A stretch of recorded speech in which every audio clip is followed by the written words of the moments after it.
Hello दोस्तों, नमस्ते, प्रणाम। मैं हूं अंतिमा पांडे। अपने यूट्यूब चैनल पर आप सभी दर्शकों का स्वागत एवं अभिनंदन करती हूं। एक शादी में जब दूल्हे खिचड़ी खाते हैं, खिचड़ी गीत सुनाने जा रही हूं, तब ये गाना गाया जाता है।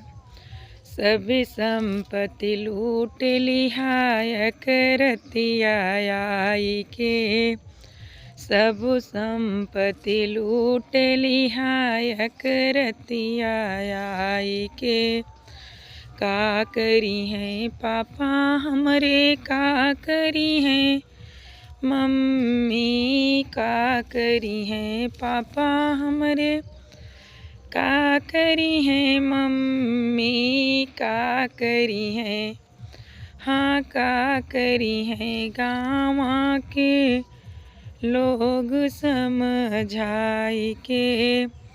सब संपत्ति लूट लिहा यकरतिया आई के।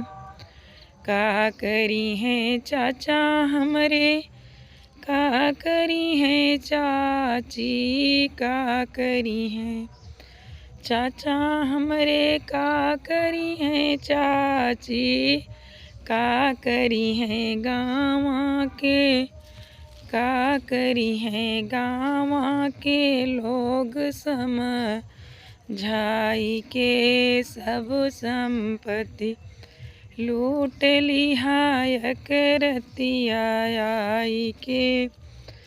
का करी हैं भैया हमरे, का करी हैं भाभी, का करी हैं भैया हमरे, का करी हैं भाभी, का करी हैं, हाँ का करी हैं गाँव के लोग समझाई के।